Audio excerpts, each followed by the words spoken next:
Good afternoon. Welcome to the Thurston County Board of County Commissioners Budget Work Session for the afternoon of October 11, 2021. It's 1:33 p.m. My name is Ty Menser, Chair of the Board. To my left is the Vice Chair, Commissioner Gary Edwards. To my right is Commissioner Carolina Mejia, County Manager Ramiro Chavez, Assistant County Manager Robin Campbell at both sides of the table. We have our Director of Community Planning and Economic Development, Josh Cummings, here to present his budget requests or pieces. I see Jeremy Davis up there, Brett Burris, and key members of our budget team.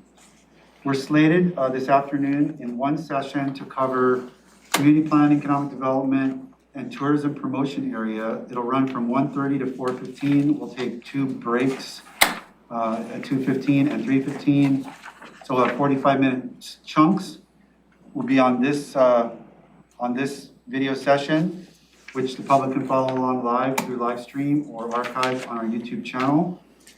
And so without any other further intro, I guess we'll go right to our Director, Josh Cummings. Great, thank you. County Manager, Assistant County Manager, if you want to say recording. Yeah, go ahead. Okay. Thank you, Commissioners. Thank you, County Manager and Assistant County Manager. I am Joshua Cummings, the Director of Community Planning and Economic Development, otherwise known as Cped. As Commissioner Menser mentioned, we do have members of the Cped team on the call here, Jeremy Davis and Brett Burris. We should have expecting a few others. I see Stephen Bramwell from Wsu is coming in as well, and potentially Chris Chapeau, our current interim manager for community planning. So thank you to all of them for joining me virtually at this table. Forgive me if I'm talking loud for this mask. This isn't, I'm trying to be in person, but also to be respectful. If I need to change the tenor of my voice, please let me know. And then also if I need to speak up for these microphones, let me know. Thanks for having the food right next to the presenters. I wanted to say thank you for the support from the Board of County Commissioners, first of all. This has been a rough couple of years, or 18 months, or however you want to say it. But we've worked really hard to honor the request of the board to increase customer service and improve our processes throughout Cped. And I feel like our team has just done just that. In terms of some big projects that we have going on, the Board of County Commissioners is aware of the project review timeline and development services. You're aware of the permit tracking system upgrade for the permits and plans. And you're aware that we're implementing the pieces to the HCP and the ITP that need to be accomplished, the Habitat Conservation Plan and incidental take permit to keep processes and permits going. But what you might not know is that we've worked really hard over the past few years to engage our why in Cped. And we first started with the why of hope. When I came in, we engaged prosecuting attorney Thunheim to provide us hope theory lessons. And so we shared dialogue and had hope and worked towards making a change in that way. It can be a difficult position to be in Cped when you're trying to balance strategic initiative number 6, which is proactively shape and economic development of our county, while also balancing strategic initiative number 7, which is balance the development and growth with protection of the natural environment and respect for open spaces. People aren't always excited to get a permit or have their plans reviewed for their locations, but we work to create that balance. And through hope, we worked to change many items in terms of customer service. And then the pandemic hit, and many of you were a participant in the all-staff meeting that we had where we did a profiles of courage. Our building development center folks here were the last ones out when the county shut down and the first ones back in to engage citizens and applicants directly. And this last year, as the pandemic has carried on, our theme has been perseverance, to stay the course, to engage in customer service, to find process improvements, and to not lose sight of what your job is and how important the work you do is. Not to pay attention to the noise on the left or the right, but to put one step in front of another. And it continues to be difficult, but we continue to work on that process of perseverance. And I wanted to send a big thank you to all of the staff in Cped for continuing to do this hard work despite shutdowns and people needing to not be here and the citizens working to have their projects accomplished. We've continued to persevere. And while their tasks are important, the goal is to remain a team, to respect one another as individuals and humans, and to be courteous and kind to the citizens that are applying, but also to each other. And so I just wanted to send that thank you out to the team. Wanted to say thank you to the budget office. We've had multiple transitions these past few months and years, and working towards making sure that we've got everything correct. Denise has been amazing. Robin, thank you for your support. Olivia and Patty, working to make sure that the numbers that you're provided are correct and accurate. We've worked really hard to ensure that process, so thank you to the budget team. So like I said, many successes achieved, most of them focused on process improvement and customer service. And outcomes of those improvements have led to some difficulties in terms of our budgeting. You've heard this from many other organizations, I'm sure, that expenditures are outpacing revenue. And we'll get into that more deeply, specifically in the Development Services Fund. But I want to just make sure that you were aware that we've been tracking since last year when we met last time and said we need to make sure that this fund, the Development Services Fund 4124, is achieving targets. And so we'll get to some of those graphs here in a little bit, but just want to make sure that you were aware that while we have achieved many successes, some of those successes have come at a cost. And some of that cost is related to our budgeting process. So there's going to be a dialogue on that. I hope to go quickly through the presentation at this point so that we can have as much dialogue as possible. We do have more to do. We've achieved many successes, but there is still more to do. I'd say that we are halfway through the big process improvements that we've been trying to work on in terms of the permit plan review and our docketing items and process. So there is many opportunities still remaining for Cped. All right. So let's get into the presentation itself. Jeremy Davis is going to provide support. As I say, go to the next slide. Please go to the next slide, Jeremy. Thank you. So as we've discussed, a little bit about Cped, our values are transparency, consistency, and accountability. That transparency is if you can't do it and not have it be read by your family or friends in the Olympian, you don't want it to be read, then don't do it. It's not appropriate. Be transparent. Be consistent. If you're asked to do something for one applicant or citizen, make sure it's something that you can do for another and that it's within code and ordinance. And be accountable. We all make mistakes. We're humans. And if you do make a mistake, go back to transparency and repeat. That's the values of Cped. Our service, first off, we respect the democratic institutions and the direction of the Board of County Commissioners. The codes and ordinances are a reflection of all of this board and boards that have come previous to how the county should operate in terms of the building and land use environment. We say we have three customers. We have the customer that comes in and applies for something. We have the customer that is this current Board of County Commissioners and all boards previous in the codes and ordinances. And our third customer is the entire rest of the citizenry of Thurston County, who is a participant in the land use and building of our community as well. And so balancing those three customers in terms of customer service is how we operate. We work to always have positive and productive engagements. Again, these are difficult processes, but coming from a place of positivity is our first base. And as I said previous, we work to respect the natural environment, and we're always looking for process improvements and ways to respect the public dollar as well in improving efficiency. Forward, Jeremy, please. Next slide, thank you. Cped is made up of essentially 5 or 6 divisions, depending on how you want to slice it. We've got the Development Services, which is the big one. That's Fund 4124 and the Permit and Planning Group. That's the one that folks think of when they think of Cped, the people that receive applications for building and how they can use the land within Thurston County. Next is our Fairgrounds and Event Center. That'll be Fair Fund 1030 that we'll talk about. It's our annual community event. It hasn't taken place for the past 2 years, which is something that's been a bit of a hit on the budget, but we are excited to continue planning for years to come. And then community planning, that's our long-range planning group. When you think of the comprehensive plan, the vision for our community, that's the division that discusses that item. And so everything feeds from the comprehensive plan, the way that our development code works, the way that we implement our code. All of those decisions are made by the Board of County Commissioners and are reflected in the comprehensive plan, which is led by the community planning group. Next is the Wsu Extension. Thurston County is partnered with Washington State University to provide services and agricultural guidance, 4-H programs, master gardeners, master recyclers, native plant salvage, all of those items, and that's led by Wsu Extension Director Stephen Bramwell, that is on the line as well. And then finally, the support groups, the operations group and the fiscal division. Operations led by Jeremy Davis, and fiscal also part of our group as well. Next slide, please. All right, so let's get into the kind of nitty gritty here, as it were.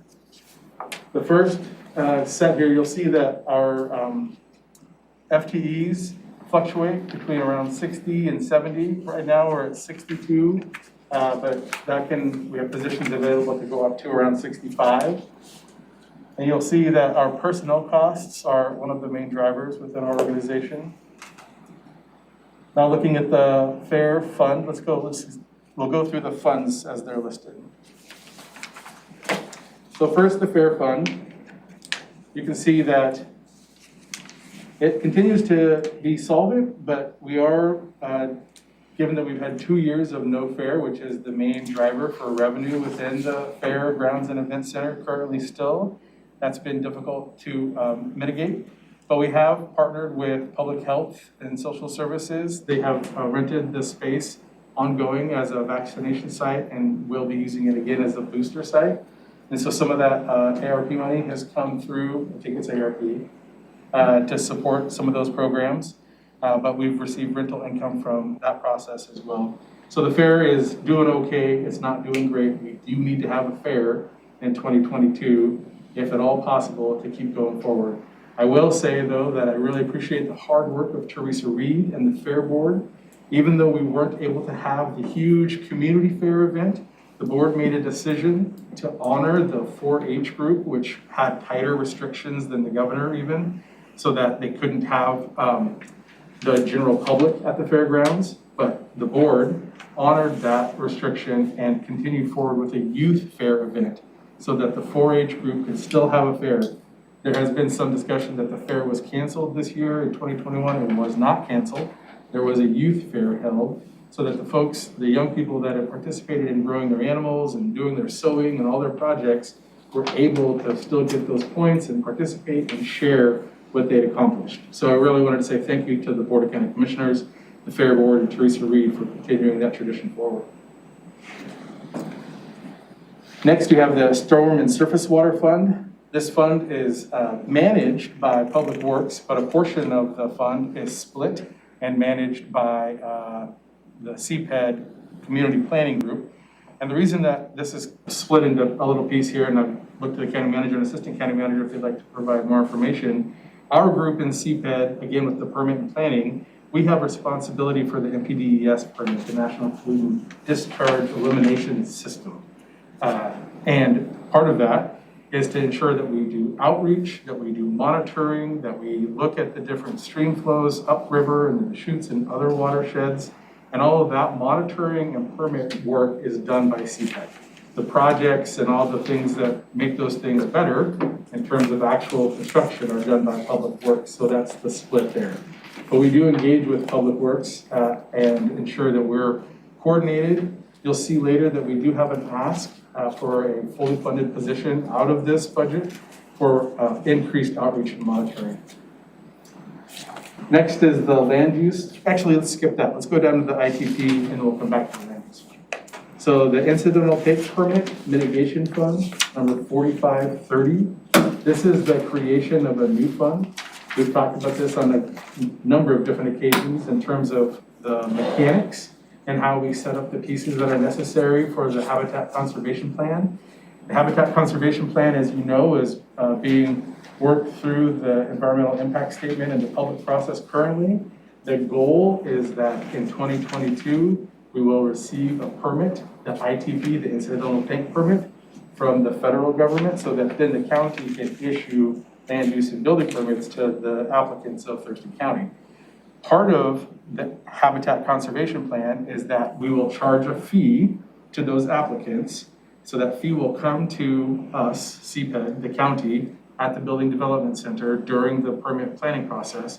It will go into this fund, 4530, and then it will be used, spent, expended into mitigating the land that's purchased. for the habitat conservation. And so this fund is essentially that mechanics piece where we can receive the money and then expend the money. And that mitigation is essentially like mowing the lawns and keeping the grass what it needs to be for prairie habitat, doing the things that need to be done to make sure that the operating of those areas gives this county the most credits possible per acre. And so that's what this fund does. Is there an initial infusion from Conservation Futures? So and we'll talk about that as well. Conservation Futures can be spent on acquisition, and I don't believe it can be spent on mitigation. Can be spent on maintenance. Only 25% of Conservation Futures can be spent on M&O, and you have already devoted all of that to Public Works for So pumps. none of this money, none of this fund is about None of this would acquisition. be- This is about maintenance This is only. mainly about This is maintenance. about maintenance. Okay. As this plan moves forward, maybe Stephen Bromwell might be able to fit in there somewhere, but is there a way that we can duplicate what is going on down at the Calvin Ranch, where the property is actually used for some productivity, like for cattle, for an example, and they can do the eating of the brush or whatever and make better habitat? Yes, certainly, Commissioner. Okay. As we've discussed, that's part of the Sentinel Landscape Partnership that I am the co-chair of in partnership with the U.S. Department of Defense at JBLM, the U.S. Department of Agriculture, the NRCS, which is the National Resource Conservation Service. And so with the military uses, the farming uses, and the county's need for protective uses for the Habitat Conservation Plan, those three entities come together to ensure just that use that you're speaking with, Commissioner. Thank you for that question. Can I ask Josh, I don't know, maybe you're going to touch on this, but I don't see any. You mentioned at the top of the presentation, Development Services Fund. That's Which I understood as being kind of like the cost recovery for the permit stuff. Is that not a fund that's listed here? It's 4124. That's one we're going to jump back Land into. use. Well, that's the land use fund. Yep. And we're gonna get into that later. Yep. Like right after we're done with this one. Perfect. Because that's the one that we're going to need, I think, the most discussion. Okay, sounds good. Any other questions on the HCP fund or any of the other two? Just to elaborate on the proposed fund at 4130. We recall the conversations, it's one thing, as stated, is the acquisition, but we are required to have some sort of a fund for the endowment. And that's the long-term maintenance obligations that is part of the HCP. It's one thing is having the property acquired, going through the process, but issuing the credits for the property owners who like to develop the property, and they pay a fee reduced because the board has already subsidized with the and the acquisition of the land, still required to have a long-term maintenance plan. And this is what it does. And the question that I have is the proposed revenues. We assume that's the revenues we will be receiving as a result of implementing the HCP. Is that correct? We wanted to shoot high. We wanted to not. Okay. Yes. So, but that's the source of funding Correct. in which this could be. Could be a little more, could be a little less, but it's really generated based on the fees that we're going to be receiving when we implement the HCP. There's, part of this proposal is seed money coming out of the general fund. And then Okay. it's all fees from then on. So, and that's what, so we need to measure what is the actual impact to the general fund. Right, it's one of the proposals that you'll see as we go. Question. Thank you. Anything else? Okay, so the land use fund 4124, as I alluded to at the beginning, we had this conversation last year, and the hope was that the building boom that we were having would assist and continue in ensuring that the fund would gain ground in terms of the revenues. And there's a couple of different reasons, but the main reason currently is that we have not been able to keep pace with the applications that are coming in, and the applications that have come in have dropped off. And so you'll see this, and we'll move on to the next page, but before we do, the 2023 estimated ending balance at $389,000.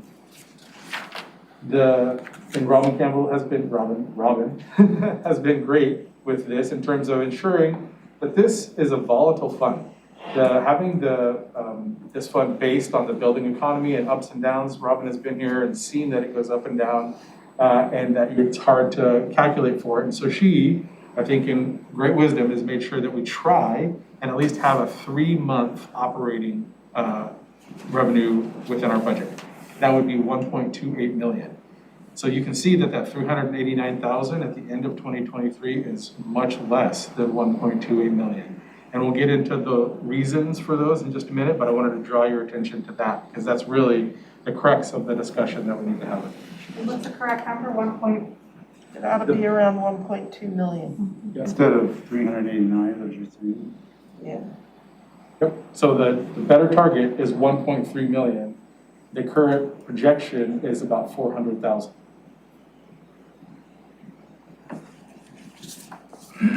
So let's flip to the next page. And we'll cover the why, and then we'll get into some of the ways that we're hoping to fix, and then have a discussion on what we do next. So you can see this blue line, which is the one that ends 2020, was skyrocketing at that time. And during that period, we were in a big building boom. And then come 2021, it drops off and evens out. And so those reduced applications that have been coming in, it kind of gets back to a little bit below normal actually, but we have a feeling it's going to pop back up, but we don't want to project optimistically. We want to ensure that we're being conservative, and this is important that we make sure to not overestimate. So you can see this is all the planning and building applications, and that purple line, as you can see at August of our last date, is lower than other years. So that continues to say that we may have less revenue going forward. So let's, go ahead. I would also just point out, one of the things that we noticed as we looked at this fund is that pre-pandemic, the number of permits was already starting to go down. Mm-hmm. So this isn't, I think that the pandemic just masked what we were already seeing. I have a question. Is this reflective of or what I'm trying to ask, is this the numbers of applications filed or is this the amount of applications processed? Good question. So that'll be the next slide. This is the applications that are received.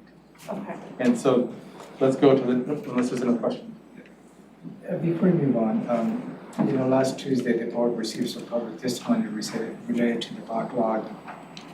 Can you elaborate how the backlog relates to these projections? I can. Let's flip to the next page. Jeremy, did you hear that? Thank you. So these charts here at the bottom answer the county manager's question in terms of the backlog that we currently have. You can see the first graph on the left.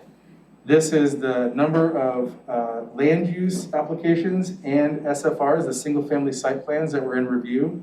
2007, 2018, 2019, we were actually starting to work through that backlog, but we're having multiple transitions in terms of retirements and staff that have been on board for a long time and changing and transitions. And so we reduced our staff by approximately 30% going into 2019 and left some of those positions open while we were working to reformat our efficiencies and our process improvements, namely the project review timeline. And so we had a planned reduction of staff during that period. We were about to hire, and so you can see that backlog is starting to increase. And so we had a plan, and the board had approved multiple positions to be filled leading into the beginning of 2020. And then the pandemic happens. You can see that in the chart to the right, the single blue line. So there's that reduction in staff that we had planned for. But then we held on to that reduction during the hiring freeze. So the building boom happened at the same time that the hiring freeze happened, that we had a planned reduction in staff. And so that's when, going back to the orange and blue line, the backlog skyrockets. So we don't have the staff to deal with the applications that are coming in, leads to the backlog. We finally get fully staffed at the end of December 2020. It takes about 3 to 6 months to train someone on our complicated codes and ordinances. And just now we're starting to work through that backlog, as we've also taken corrective action to speed up the implementation of the project review timeline. And so that's where that backlog comes from. That's where the frustration from the folks that come to the podium is coming from. And truly, that's where our frustration is coming from as well. We don't want to be in this backlog situation either. We're trying to work through it, but at the same time, it's still difficult. We don't have that way the application process works, not being connected, not being in person. That creates ongoing difficulty. We've upgraded some of our technology and our e-inspections and our blue beam technology so we can review plans online. But that crush that happened mid-September-ish of 2020 is really continuing to just create a situation that's difficult for us. And so to your question originally, Commissioner Mejia, those items that came in, those permits that came in, they're in that backlog. And so we will receive revenue when they're completed as well, when we issue the permit. But that kind of squeeze is currently happening. Go for it, please.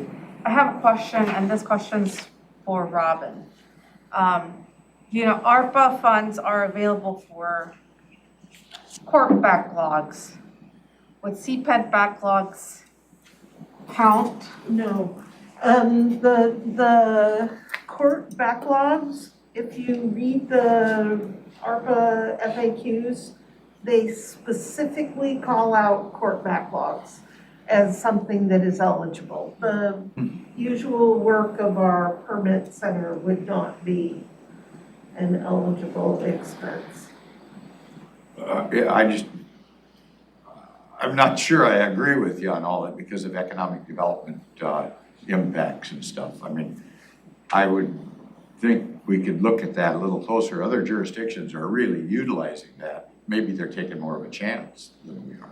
I'm not aware of any other jurisdictions that are paying for permit processing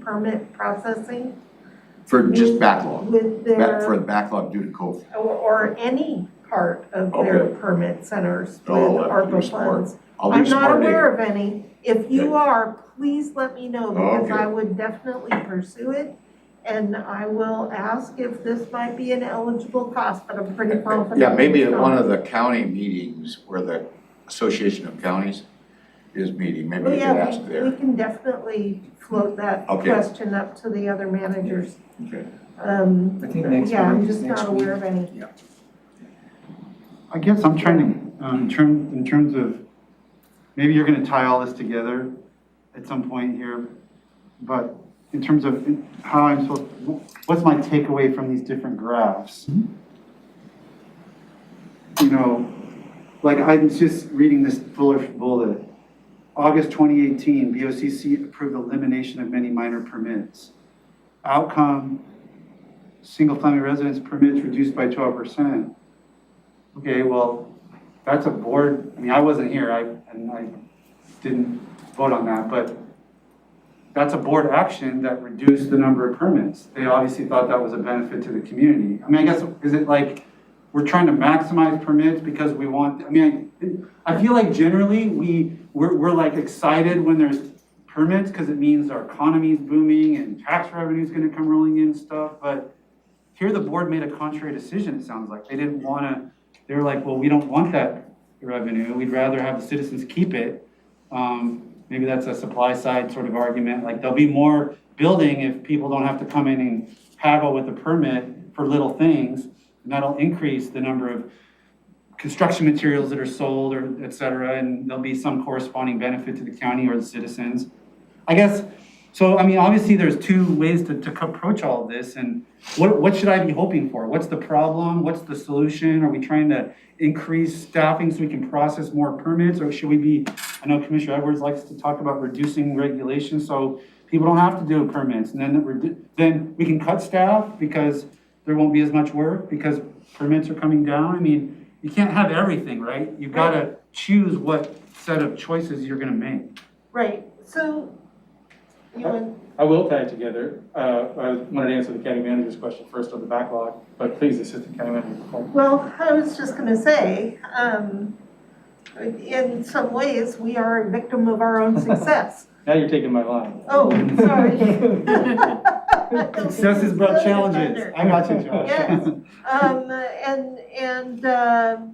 Because it is a success that that the permit center did away with some of the smaller permits, which was the instruction of the board, because it is a benefit to the citizen to not have to come in for every little thing. They shouldn't have to.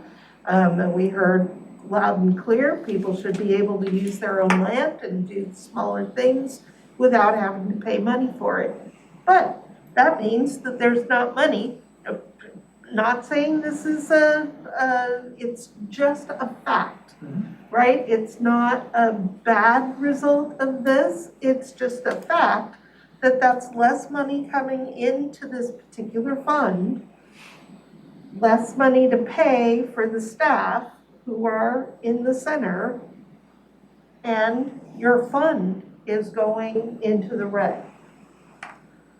So is there an argument where like, with less permits to process, kind of economy of scale, like they're slightly more expensive, the ones that are left, because you can't spread it out over a greater number of transactions? So maybe let me keep going on the presentation. And Commissioner was. No, go ahead. I tell you what, before you go ahead, Yeah. just to follow up on Commissioner Mentzer's and my position. I'm just trying to sort it all out. Yeah. One of the side benefits, if you will, about more growth, population, however you want to look at it, in rural America. And that rural can be the urban growth area of a municipality or the outlying area. We now have the benefit of this point of delivery tax that really benefits us. A lot of revenue is brought in. So when someone is living in the unincorporated area and the UPS truck is, or the Amazon or whatever, they're bringing stuff, we're getting direct benefit from them in our sales tax benefit. So there is a scale of economy, if you will, of what comes as a benefit from growth. Now you can argue that the downside of that is, more traffic or, less ability to respond to calls. There's always two sides to every story. But I do think that from an economic development standpoint, that is the longer term benefit of growth. I do have one other thing about Josh is when it comes to streamlining the process like we did here. Do you know how many reviews you do? Mainly it would be on a development that would have the same floor plan. Everything's the same. Maybe a developer's putting in 30 homes, but he's only got 5 different floor plans for the whole thing. That's always been a bugaboo about, by the industry. If all these plans are the same and the geographical layout of the property is all the same, one's not on a hillside, they're all on the flat. That whole process of reviewing those permits can be expedited on every subsequent identical permit. I know like Pierce County does that, for an example. So again, it cuts back on the revenue, but it speeds up the process. And when this process is speeded up, more people are ordering things in our sales tax revenue. So, that's just a And then we spin-off. take that sales tax and give it back to Cped. Yeah, well, to we might backfill their. We might have to make affordable housing, attainable housing. So anyway, it's all part and parcel. Well, I appreciate that's the dialogue that I was hoping to have. And so like I said at the beginning, this is the slide of the why, right? Why are we in the position that we are where revenues are going down and expenditures are staying the same? The expenditures are that personnel, the staff that reviews the permits and plans. That doesn't change. That's a fixed cost. In fact, it goes up over year, right? And Thurston Chamber of Commerce and OMB and realtors have asked us to actually increase staff. So that would go even more while revenues are going down. So that first main driver of the revenues going down is the lack of permits and the backlog that we currently have. This slide tells to the other drivers of why those revenues continue to go down. Oh, go ahead. Are those groups willing to pay the additional fees to fund this, or they want us to subsidize those additional staffing? That's not a dialogue that I've had at this time. Okay, just wanted to make sure. So related to the backlog, when we talk about court cases backlog, we have a number, and I think it has floated between 1,800 cases. Do you have a number as to how many Yeah, permits are in the backlog? you can see in that chart there that the backlog is currently at about, on the single-family site plan, just a little over probably 270. And the land use review is just a little over 200. So that's the backlog level. Oh, I was reading that graph a little bit different. So the orange line shows the backlog. They're both backlog. They're two different kinds of reviews. The orange line is the single-family site plan review, and the blue line is the land use review. And so add those two together, and that's the backlog.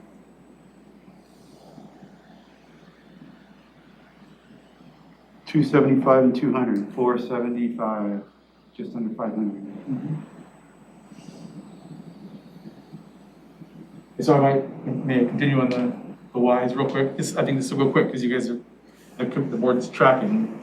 So 2018, the board at that time took an action to eliminate multiple minor permits. That included, you don't have to get a permit for windows and doors and solar panels.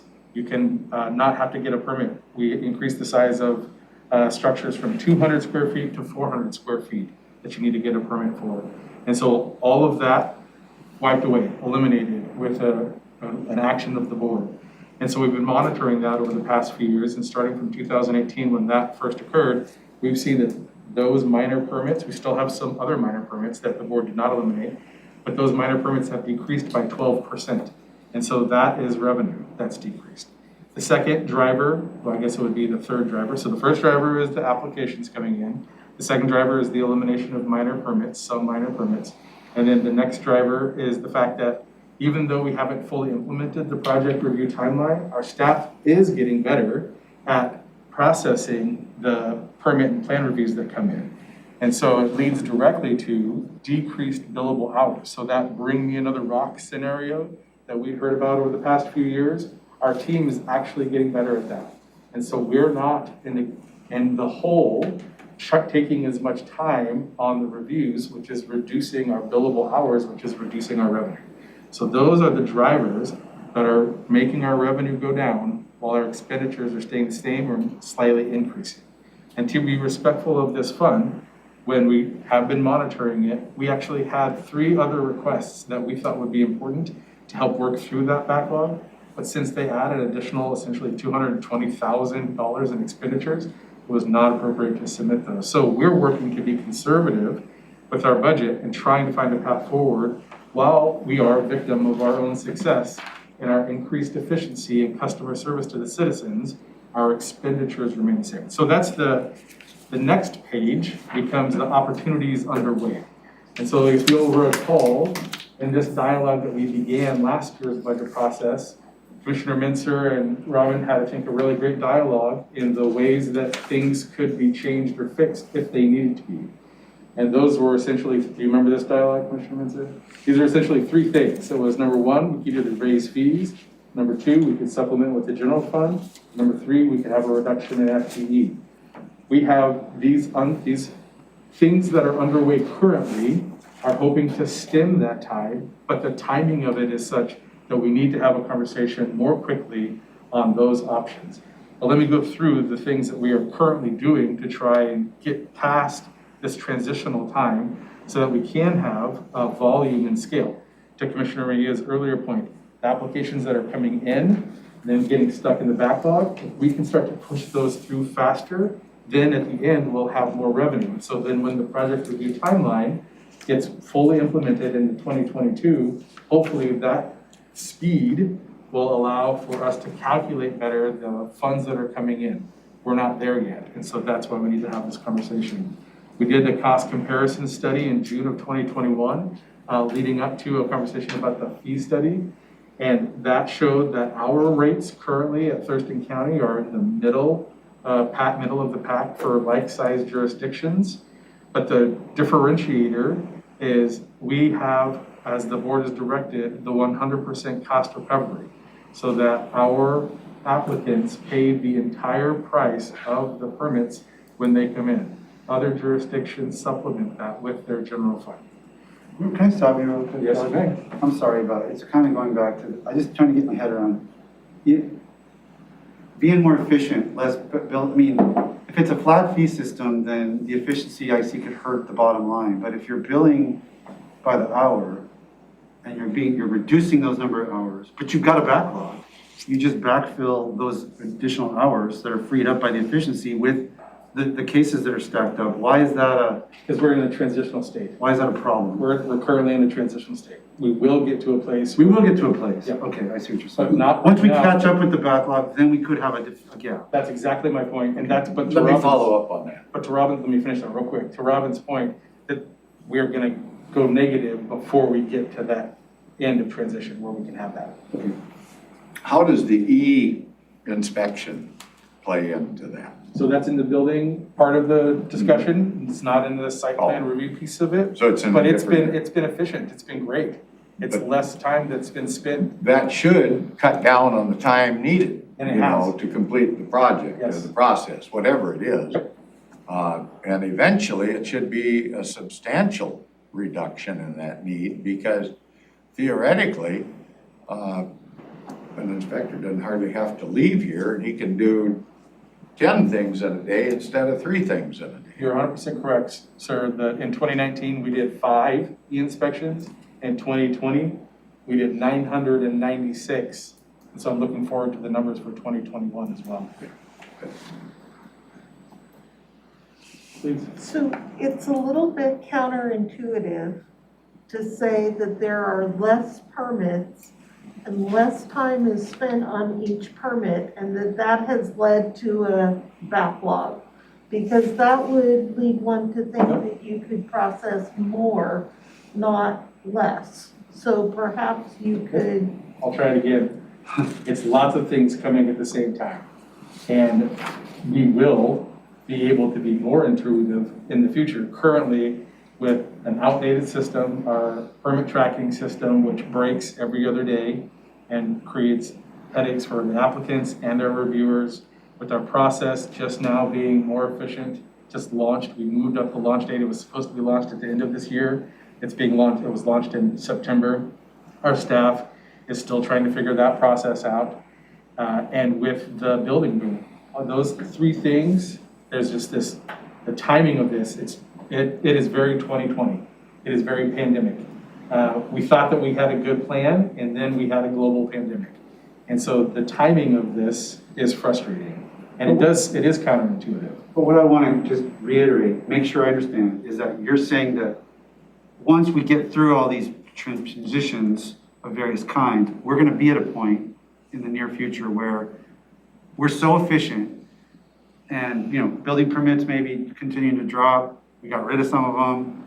We're doing less time. We're doing e-inspections. We're going to have staff that doesn't have anything to do, and we're committed to paying them. Is that where we're headed if we don't figure out what the financial model is?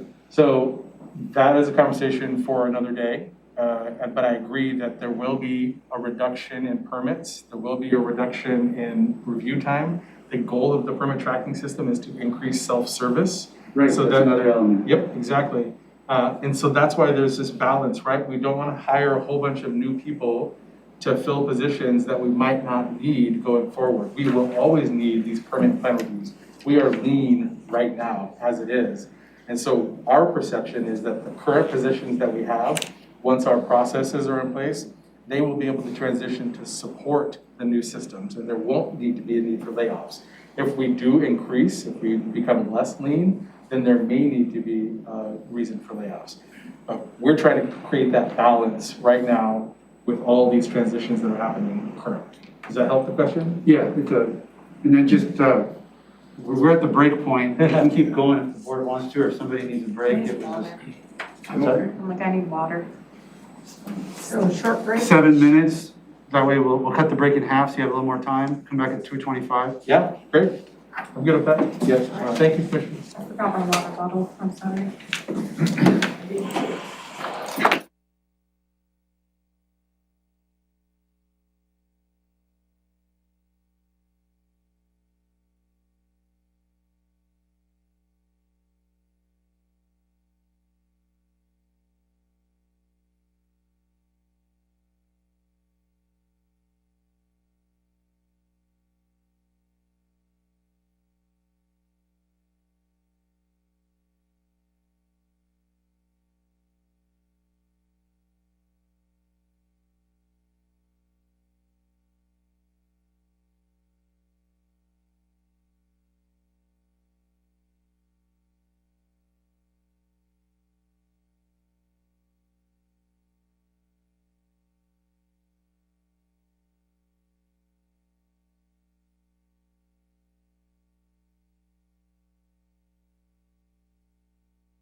First break, it's 2:26 PM.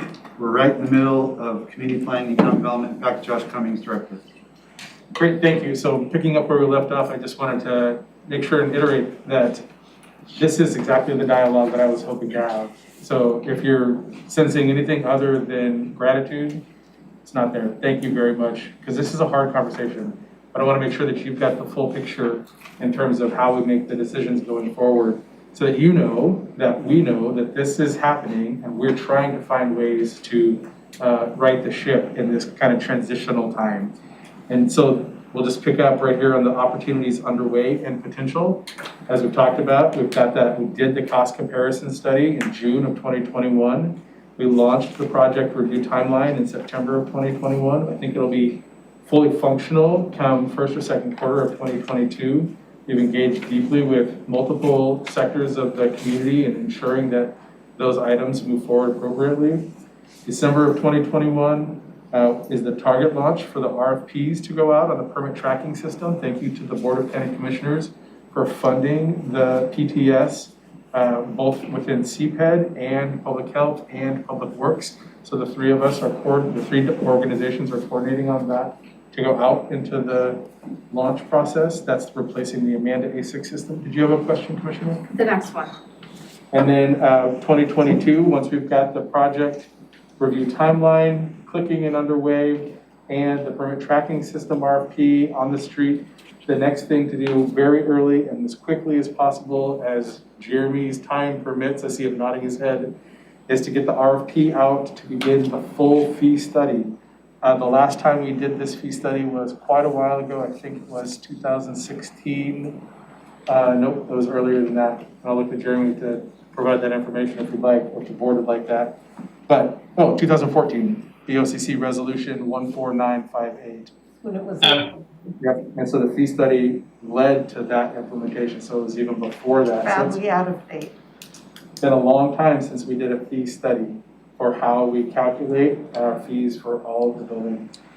Do you want to ask a question? Yes, and my question's in regards to, or I guess it's more of a comment. I don't know if it's a comment or a question, but I feel like part of it is kind of the fee study and kind of the comparison with other jurisdictions and other counties on where we are. But I would also like kind of a comparison with the 100% recovery, because I feel like that plays a part. Sometimes I don't think it's as much as the fees as it is kind of that 100% recovery resolution policy, I'm sure, that we have in place. So can we get kind of a comparison of like, these are the fees and that's how they compare, but this is also, the cost recovery that they have across other counties, and this is what we have. Certainly, Commissioner. And if we go back up to that first bullet point, June 2021, that was the briefing we provided the board. We did the analysis on other like jurisdictions and whether or not they're 100% cost recovery. But now that we've had some time through this, I would be happy to rebrief the commissioners and provide that information again. Because that was exactly the point, was where do we stand in the 100% cost recovery with other jurisdictions, and just a snapshot in terms of our fees. So what we saw is our fee amount is right kind of in the middle of the pack. It's different, right? Because there's so many different types of applications. But if you take them as a whole, we're middle, just a little bit above middle. There are places that are much more expensive than us. There are places that are much cheaper than us within our like demographic. The big differentiator that we saw and that we relayed to the commissioners is that 100% cost recovery. We are one of the few that is 100% cost recovery. And I would be happy to provide that information in detail again for sure. But that was the June 2021. And then all these things have happened since then, leading up to the full fee study in 2022 to then see what those amounts actually should be per fee. And so it's this interesting dynamic where we're working to reduce fees, reduce billable hours, increase efficiency, but then the next step is align the true cost of those fees. So less fees, but potentially a different cost after the fee study is completed. That's not within our purview to do that internally. We think it should be done by an external consultant to provide us the true cost, which is why we need to go out for the RFP on the fee study as quickly as possible. And then the last bullet. Have we already done that, Josh, or is that something where you're asking our authorization for? Do I need to authorize The, a fee the study? board has authorized a fee study, but it has not been executed. Correct. So that was the point of the June 2021, was to do a cost comparison.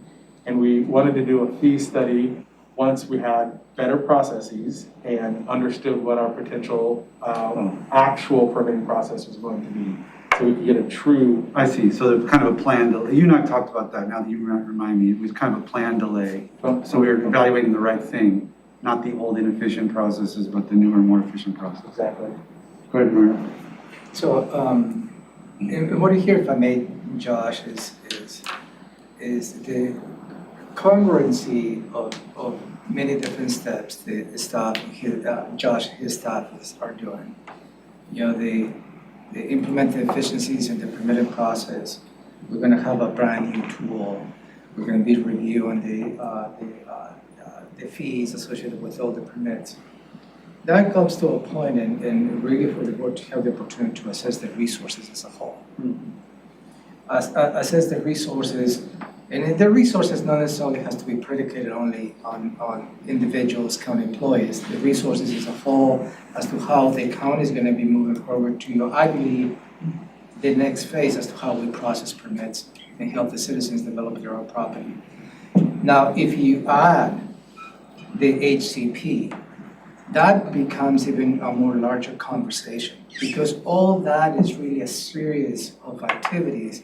And that's why you come to a point of congruency in which the board really needs to have that opportunity to see how all that is going to be playing together here and in the future. So, Thank you. and I probably use your words, the victims of your own success.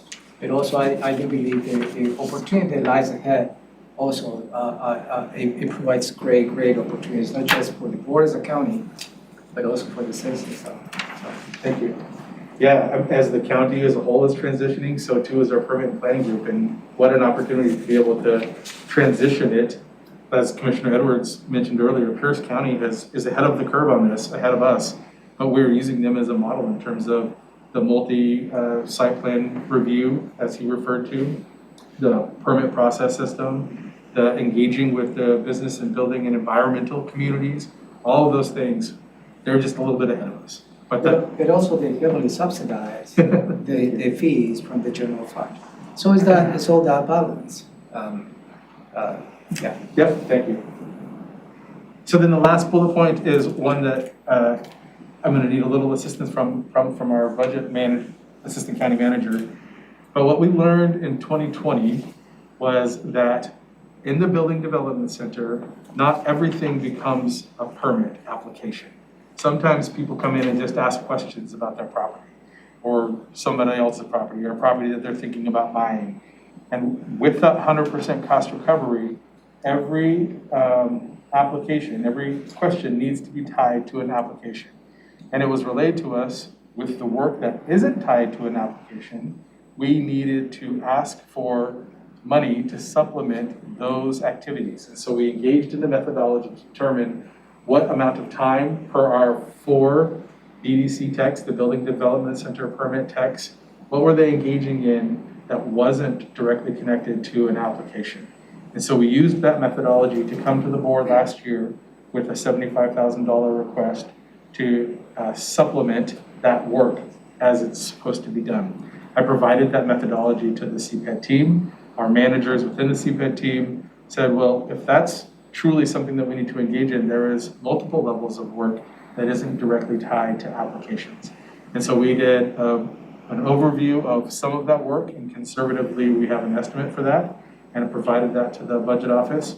But want to engage with the board on that dialogue as well, and I'll leave it over to the assistant county manager to assist anything I may have missed. So in a nutshell, there's work that cannot be charged to permit fees. And there is a request in this budget. We've discovered there is more than originally thought of that work. So one of the requests in this budget is to charge that work to general fund and not permit fees where it's not a legal cost.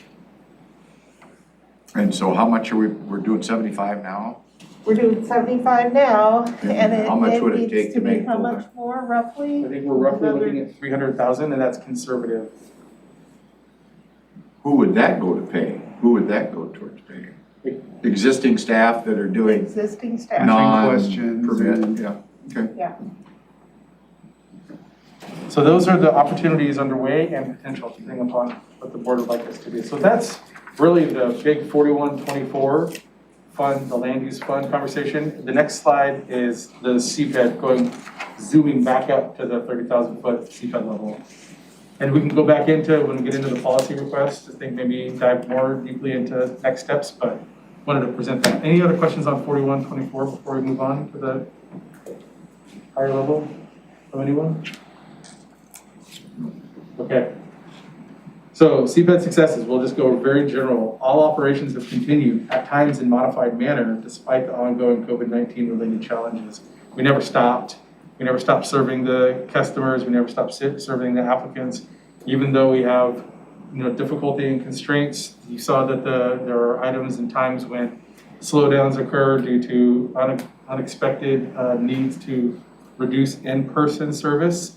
But that doesn't mean that we're going to stop. And so we have continued despite the ongoing need to operate in a modified manner. And I really appreciate the work of Brett Burris and his team and all the folks in development services, as well as those in community planning and the rest of our team for not ever stopping serving the citizens of Thurston County.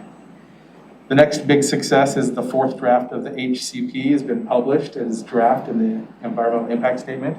It's out there receiving public comment right now. The process is moving forward as never before in the past 10 years or so of this item. This is huge, and I wanted to send a shout out to our former manager, Jennifer Davis, in community planning and her team to getting this pushed forward. The current interim manager of that group is Chris Chabot, and she is the person behind the curtain on this big project. So to have her now in front and on the stage, really appreciate that we've got someone that knows what they're doing, managing the habitat conservation plan as it moves forward. It's a big deal. Really appreciate that. And the partnership with our federal partners in U.S. Fish and Wildlife Service and the citizens who have gone through this on a number of occasions. It's been difficult to get your own individual HCP. I'd like to call out specifically Mr. Tibetan in South County, who helped us build the current HCP and to provide input on lots of the items that are within it. So lots of people working together in our community to serve on that HCP topic. The next is the implementation of more clear and efficient processes in our docketing item. You'll hear this come again to you every beginning of every year, quarter one or quarter two, where you look at the docket items that are under review and the board prioritizes those items so that there is a process. And the process is any community member or our staff or the Board of County Commissioners can provide thoughts on how to update our codes and ordinances, both our comprehensive plan docket and our development code docket. Commissioner Edwards' perspective on the review of multi-sites with a single plan. That will be part of the items that we're going to package come November 15th. November 15th is the deadline for everybody to get that information in. We'll put it into a package and then we'll present it to the Board of County Commissioners at the beginning of next year. And this process has been monumental in making sure that we're working through what was a backlog of comprehensive and development code docket items within the long-range planning group. That is a huge success, that the board now understands the transparency of the applications and the requests that are coming through, and that you're able to then prioritize with the staff to tell us what to work on. That's been huge. I really appreciate the support on that one. And then, as we've been talking about equity throughout our culture currently, we have engaged in direct actions with our PII blinding. That's personal information indicators. We have blinded that at the first level of interviews, so you don't get to see people's names or addresses or other information that might take you away from looking at just the facts, to reduce your bias potentially in the hiring process, so that we get the first two levels of the hiring process have that level of equity engaged in the way that we work. So thank you to the staff for implementing that and our partnership with Maria and the Human Resources Department. Any questions on the challenges, or excuse me, on the successes? Broad challenges, as the board has already heard, improvements to process and reduction of certain permits have resulted in reduced revenue. We just had, I think, a robust conversation on that. Next is the volatility of the building industry. Part of the conversation that we had in 2020 was we were hearing all indicators from the different business groups that building would continue at the pace that it was. And then we saw that it didn't. And then because of the prices of lumber and all the other external factors, we are continuing to work through that. But as Robin has said in the past, and I completely agree, it's volatile. So ensuring that we have good forecasting on that is going to be important. We are working to ensure oversight of budgetary impacts. As I said, the budget office has been stellar in their support, but we will need to ensure that we're internally within Cped are able to stand on our own 2 feet and that we're doing it well as well. Next is the full fair event not taking place for 2 years in a row has created fiscal constraints. We talked about that a little bit, but I do look forward to brighter days and a new fair coming soon. As it is always the last weekend in July, or Teresa would say the first weekend in August, because it's a shoulder. Pancake breakfast. There you go, very good. And then seeking out new revenue opportunities and monitoring expenditures. As Commissioner Mintzer mentioned earlier, if we have all this reduction in permits, what are we going to do in terms of revenue going forward? There may be items in the future that we can be creative in helping our community ensure that there is balance. So when we think about like the transfer of development rights or the way that we're processing different applications for long-term agriculture, there could be sources of revenue with that. County Manager Chavez mentioned also the HCP. That's going to be a coming big permit process that's going to be put into what we aren't currently doing. So those are the challenges. Any questions on those? We're now going to get into the policy level proposals. Okay, so the first one, I thought I'd kick it off with something a little bit offbeat, is really yours. I think that you've heard about this already. This is the Board of County Commissioners Managed Fund. So it's not really a request for us, but it is a placeholder and a request for you, the Board of County Commissioners, to ensure that it will be very important for you to decide within your fund to put that $1 million each year into conservation futures for land acquisition. That's a key piece of implementing the HCP ITP, and just wanted to give a shout out for that one. We were putting 500,000 in. One more time? I thought it was 500,000 we were putting in each year. This is the ended fund balance, the accumulation of the last couple of years. Right. There's, if you look at the Conservation Futures Fund, there's 500,000 a year. That's the commitment under the HCP. And then Cped entered a request for an additional $1 million in the So first that's 2 combining years. the, Yep, Combined with. yep, Okay, to front load the land So acquisition. there's no more, it's just the accumulation of, Yep. we have already set aside. got it. Yep, there's money in fund balance for this. Great. 2. I have a question. Which one are we looking at? Or So it's policy level proposals number 36. So Oh, sorry, I'm still in the presentation. they have, We have 2 I have sets. 2 sets. we have 2 So there's sets. this one and there's one that's stable, so I just want to make sure that. One of them is community planning and economic development, and the others are all community planning, that's a different. They've got 2 separate departments. Okay.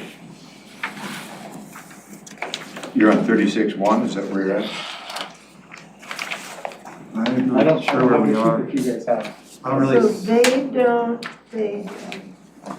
One of the things you did not do is cite the change request numbers. Change request, right? Yep, so, Okay. so item number 2 on Josh's list is the mitigation. So it's fund.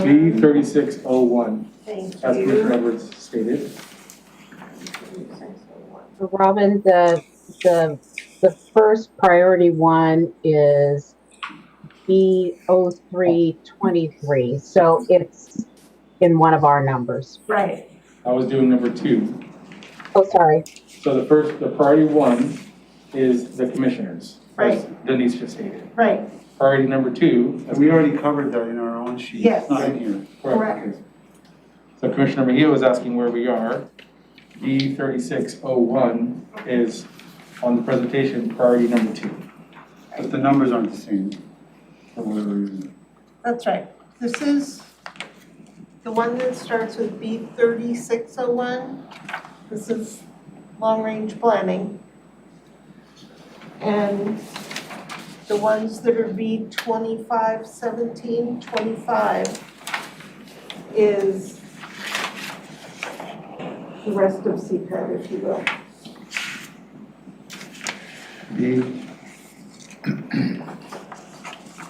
But I think it's correct, the item number 2 on the PowerPoint relates to the B3601. Right. The numbers don't match. Because in here is an increase of 425,750, here's a reduction in expenditures by 42,000. And that's what Right, that's what we're. Yeah. Two lines, That's- two lines. So there's a little skinny line. Yep, that's. Down on the bottom. Those are fun. Million and a And half. if Oh, you okay. combine those, if you add them together, All right, that's what we do. because it affects more than one fund. Okay, so put this together, and this is just establish a mitigation. So if you'll recall, at the beginning of our conversation, when we looked at the different funds, this is the request to establish the HCP ITP mitigation fund.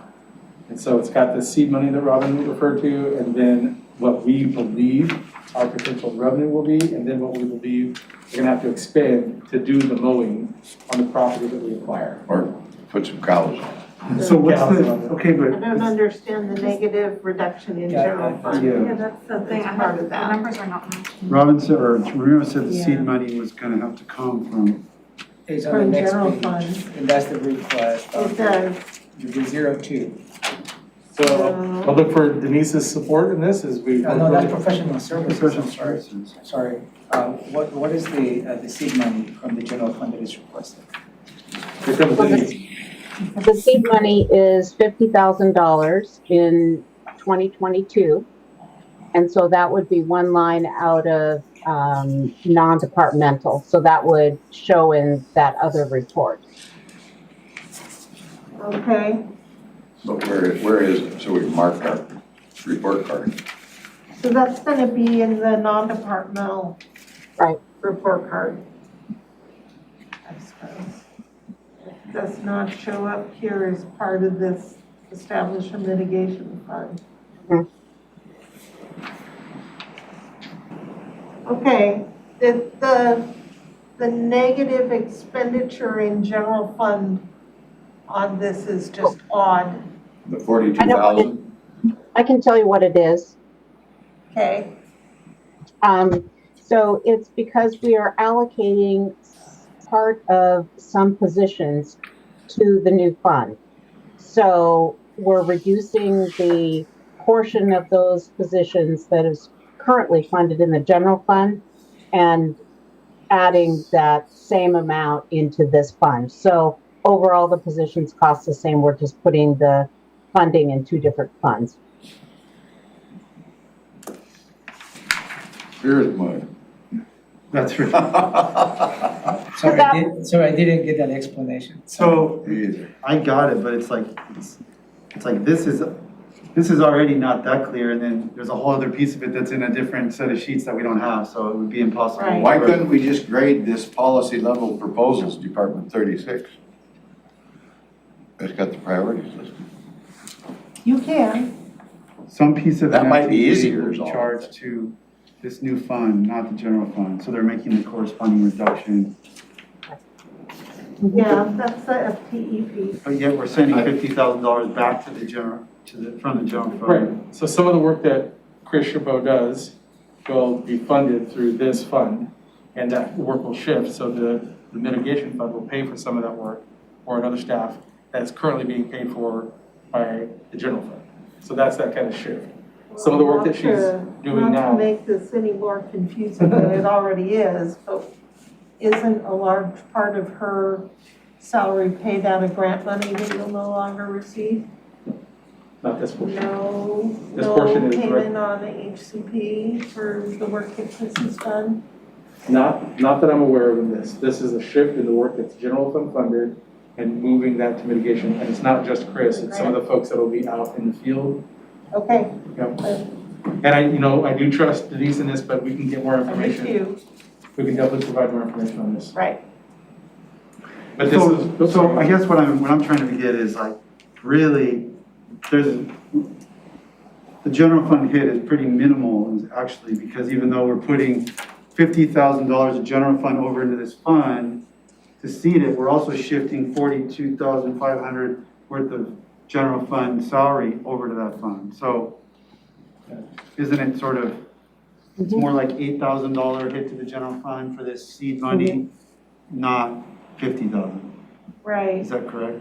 that is what this sounds like, yes. Sounds like it, yeah, I think you're one step ahead of me. So the hit to the general fund is 8,000. That's what it's looking Is that Kind of, correct? yeah, I mean, we're putting 50,000 over there for seed for this thing to get going, but we're also able to take some of our salary that's general fund and charging it to that. So, And is that for 2022 and 2023? well, and then it's a little more for 2023. And so we do have Chris here that can actually maybe answer some of those questions if you'd like. Chris Chapeau, would you like to talk? Well, Denise's hand was up to begin with. I'll let her go first. Oh. I can't see that little, so you guys just have to speak up. Right, yes, Commissioner Mejia, you're correct that in 2022, it's basically an $8,000 overall cost to the general fund. And then starting in 2023, it's going to be, just rounding numbers, about an $87,000 reduction to the general fund and on that way, because we're looking at 50% of one individual's position and 25% of another. That's a general fund, though. When you say reduction, it's a reduction in the expenditures, so that's actually a positive. Positive Yes. impact on. Positive impact on the general fund, Yeah. because Yes. more work's coming out of this fee that's being replenished by mitigation fees. Okay, I got you. Right. Okay, let's go to the, we're Just when running, the argument rate is high. we're gonna run out of time shortly, so let's get going. Okay, so the next one is B3602, number 3 on the priority, and it's VOCC guided. Has been a request from the Board of County Commissioners for us to contract with external entities and doing some review. We will need this as we continue with the community-driven agricultural comprehensive plan item. And so this is establishing a professional services budget within the community planning group to go out for that external work. We've heard multiple commissioners or some commissioners ask, how come some of this can't just be done by outside contractors? This is that request to honor the board's inquiry and request of us. But where's the revenue coming from? I want the outside contractor paid for by the applicant. This is an expenditure amount request of $150,000. Yeah. From the general fund. Yes, but why can't the applicant pay that fee? Which applicant? Whomever, that we go Well, to and the that outside. is the difficulty, is because what is setting the fund, somewhat of seed money, whether we can recover or recuperate those funds when we process those applications. Well, I'm thinking like Lakeside, just charge them up front. So then you're in the whole, this is truly a policy conversation about pay to play. Well, maybe we need more discussion than Yeah. 5 minutes about it. No, you're not making a decision today, so it's just. Right, you will definitely have an Yeah, opportunity. you definitely need to have a discuss. conversation on this when you make those decisions. Okay. Next is B3604. This is to create a new admin 1 position for operations support. This would be a general fund impact. The perspective here is that our managers and supervisors are currently doing many tasks related to making copies and all sorts of stuff that goes with mandating the planning commission and other items that could be done, and we think the cost savings in terms of having admin support to do that work. So we're paying a lot for high-level professionals to make copies right now. And this would be to have that not happen in the same way.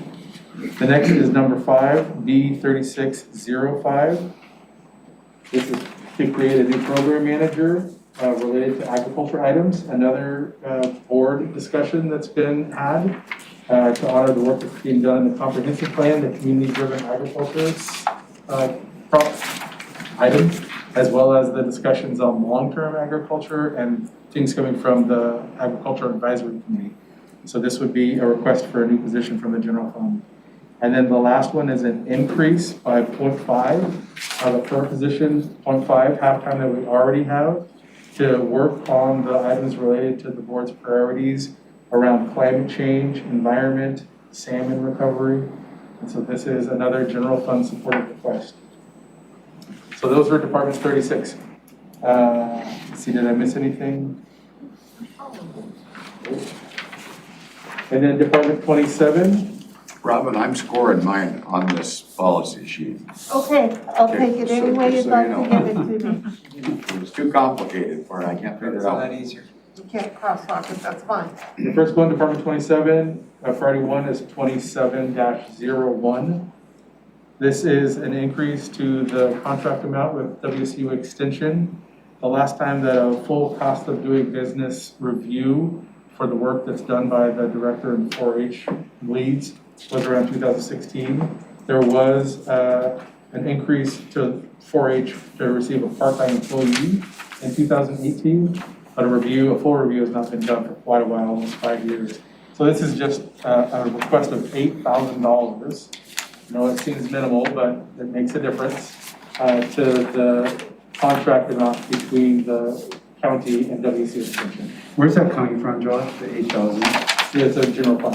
I'm sorry, what is the number? Like, why that number, not 10 or 20 or 6? So Stephen Bramwell, to his credit, worked hard to make sure it was a very conservative estimate. They did salary analysis on the lead positions for the 4-H coordinator and the WSU director, and that 8,000 along with the WSU's increase, WSU also has a partner increases theirs. So this would align the county to what WSU was already done. So And the position is the same, the FTE is the same, right? This is just recognizing their new commitment. Yep, aligning it to the cost of doing business, since it hasn't been reviewed in 5 years. But again, I appreciate that Stephen was judicious in his request. Yeah, I'm asking because I know he talked to me about it and explained it, and I forgot the details, so I was just hoping, I just wanted to have you remind me. I knew there was a thought process behind it. I was trying to stay something about the matching from the university. Exactly. And recommendation that we stay in alignment with that matching is, and we get, basically we get double that money. And we're out of alignment. Yeah. Can you do more of number 3? So number 3 on the board. Add an FTE at no cost. I'm almost there. You want to jump ahead? No. To implement general fund direct appropriation for development services transfer. This is a budgeting item that I leave it to the smart budget people if they want to jump in on that. It's revenue Moving to neutral. direct appropriation. Mechanics. So what? It's a technical step toward direct appropriation. And is that It's net zero.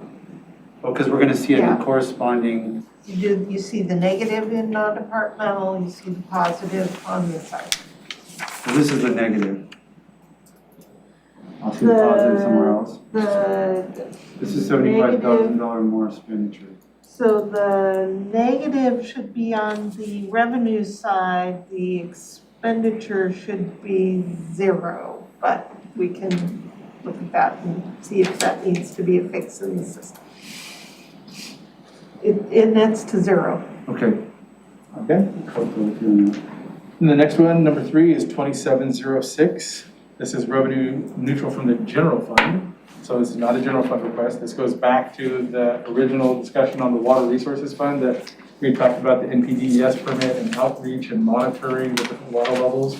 This is a request to use the funds that are available in that very healthy budget to add 1 FTE so that we are ensuring water monitoring and our NPDES permits. where is this one at? 27-0, no, is it not? We don't have it in our, For some reason, it's not printed on the sheet. Maybe because it was budget neutral? General fund? Well, creating a new position usually is not a budget neutral. Yeah, I mean, because I mean, general fund we're neutral, making sorry. an argument is creating a new position using the stormwater fees. so I meant general fund neutral, yeah. So the rate is not a neutral. Understood. It's outside of the general fund, yes. Yep. But in terms of requesting a position, I think it has to be outlined how much it's going to cost and the funding source in which that position is going to be funded. And we have the full details in the policy request. Thank you for that. And then the last one, 2702. This is the conversation that we've had on multiple occasions about establishing money for an abatement fund for cleanup of difficult properties.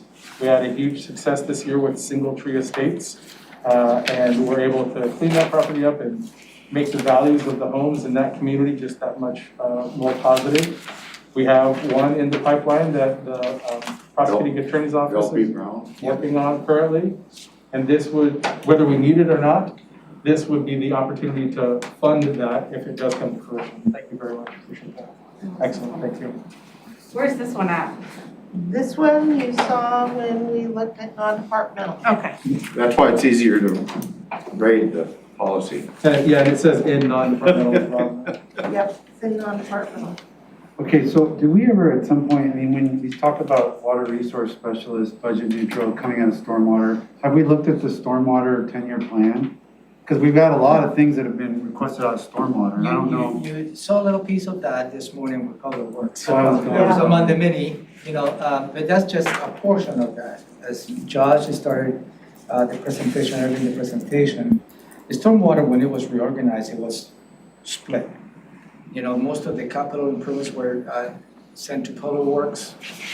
And Josh has retained portions of the stormwater elements of that because we needed to maintain somewhat of neutrality related to the NPDES.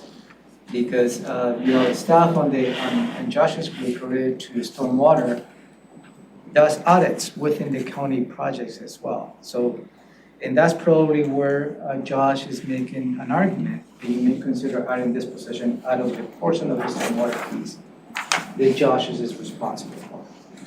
And I have not seen the 10-year financial plan for his portion yet.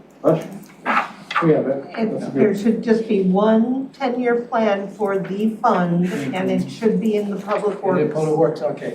Yes, it's one of the many Public Works financial plans. Okay, well, look at that after those, I guess. I mean, I'm sure we can use the position, I just need to make sure that we're not overextending. Certainly. And you can see the portion of our fund in that is back on page 4 of the presentation. Where it's got about $4 million in expenditures from Cped. Let me ask one question about that number 4. I think we only spent 20,000 out of the 50,000 that we put in there, so do we need that whole 100, or could we just do 50 and then we'd have 7? Well, and so we definitely won't use it if we don't need it. And you're right, in the single tree estates cleanup, we used about, like you said, 20,000, is that right? Oh, well, I don't know. Maybe it is more of that, we just put the time in there too. But that was an abatement, and this one will be a, here we go. 20,000 from the general fund, 60,000 from other, and 35,000 is the total for the single tree estates. Oh, it was? That was Okay, the- that's staff time and all that other stuff. Yep, that was the All abatement. right, got it. But we got a lien on that property and we're gonna get back some of So that. that's the lien amount will be 35,000, Yeah, okay. and that's on the prosecuting attorney's office. PW 13? Okay, so that's the utility, not the reserve. And so just looking at there, I'm seeing it's So we're diminishing 6, 7, 8% a year. Yeah, the target to have a 3-month is at $2 million. Okay, And so you we've have got, a pretty healthy fund balance. By 2026, you have a 4.8 Okay. million in the ending fund balance, which I assume the expenditures in this financial plan includes the request for additional staff. It does, yes, Okay. we've coordinated with Public Works to ensure that it's part of their discussion of that. And so I just wanted to reiterate, that's it. We're trying to be very judicious on our policy requests. We're not asking for a ton, but we want to make sure that what we are asking for is targeted to serve the citizens and to honor the requests of the Board of County Commissioners. And we are open to receive any other further questions and provide other detail as needed. okay, I got 2 more questions. So, Robin, so where, am I missing something? So you talked about the $300,000-ish that for non-chargeable permit work, that's gonna have to be transferred. Where is that in here? I don't see that here. I don't think that we've entered that yet because that is late breaking news. So- Oh, Denise has her hand up. Yeah, we, Go ahead, Denise. Jeremy's nodding. Go ahead, Denise. I'm going to completely support Robin there. That was something that was really just like Robin said, very late breaking. So it was just added. It's not published, and that's why it isn't on your sheet. and that's the instructions that we think are the most appropriate. We didn't want to ask for something that the board hadn't yet received information on. So it's prepared and ready to go if the board thinks it's the right path. Right. The reason it's not in here is we have to cut off budget Yep.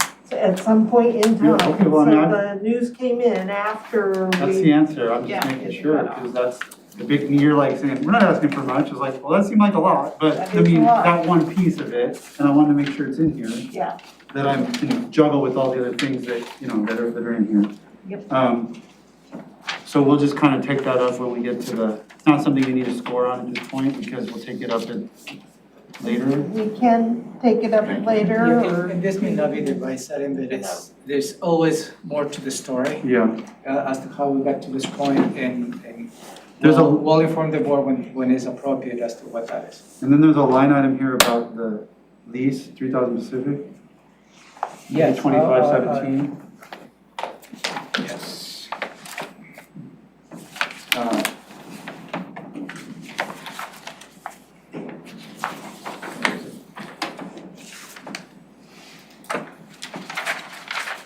Line 1 of the smaller. That is remember that when we did the cost allocation for the financial forecast for the 3000 Pacific, there's other non-general funds they're gonna be occupying. Right, but this is general fund, right? Oh, no, land use and permitting. You can figure that out. Oh, I see. I will. It's just that- We'll figure it out. I gotcha. Do you need Okay. the other sheets too, Robin? I just didn't know that. Oh, that's fine. You give me whichever ones you want to and I'll make it Do work. you have more, Josh? I just thank you. Any questions As I said. before we let him go? We're 7 minutes early. Woo. I'm here. Thank you. No, again, I appreciate the support, and we'll continue to, our staff will continue to make great gains in service to the citizens. Thank you, sir. Thank you. Thanks, sir. Good job, Josh. Thank you, everyone.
8:38 p.m. We're picking back up with our afternoon budget session.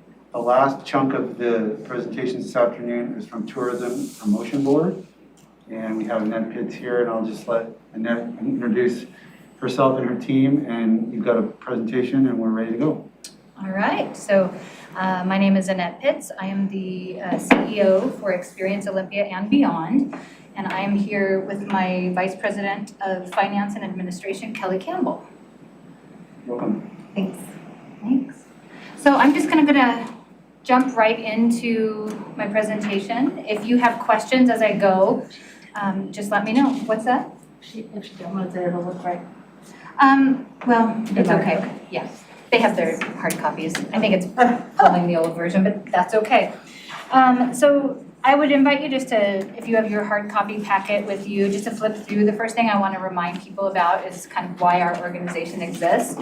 Our mission is to strengthen the region's economy by developing meaningful experiences, promoting travel to vibrant Thurston County. We try to use this as a yardstick in everything that we do, and we are really in a rebuilding process in our organization, so we really do pay attention to that as we go. Is that because of the COVID thing you're rebuilding from? Is that? Yes, Okay. absolutely. Our industry was just, not surprising to anybody, hammered, so to speak, by the implications of the pandemic. So it's really been a building back process, not just for our organization, but for the industry as a whole within the area. That said, we are really focusing on trying to shift the paradigm in our office. We want to make sure that we're not just operating with an exclusive recovery focus. It's easy to find yourself kind of stymied if you're in a constant state of just trying to figure out how to survive. We want to make sure that we are very deliberately keeping our eyes looking forward towards economic development and economic growth for Thurston County. So while we are absolutely still acknowledging that, yes, we are still in a pandemic, we still have to look at everything through the lens of public safety and health and responsible recreation, we also know that we need to be supporting the overall economy and doing our part to put heads in beds and generate lodging revenue for those businesses, multiplier revenue for restaurants, for retail attractions, experience providers, and certainly lodging tax, so that we're refilling, the funding mechanism that's helping support us. A part of that is this kind of discovery phase of trying to, not only for me as a new person to the area, but trying to really get a sense for exactly how has the landscape changed in Thurston County. What have those implications been for our stakeholders, for our community members? What are those changes that we're seeing in the industry as a whole? And as the world changes and adapts the way that they're making travel plans, we're trying to make sure that we are really invested in understanding that so that we're making smart decisions with our funds. We are trying to become very good communicators with our team and staff. We're trying to be very engaged with our stakeholders in the industry, sending out regular, clear communications to our travelers, making sure that they understand that Thurston County is open for business, and that we're telling them not only to come and visit, but come and visit in a way that makes sense for our community, that's safe and responsible for everyone.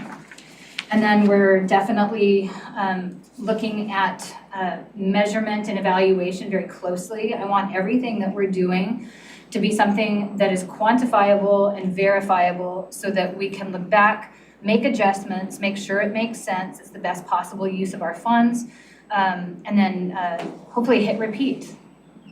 And then we'll certainly, throughout that process, we'll be looking at Thurston County as a whole.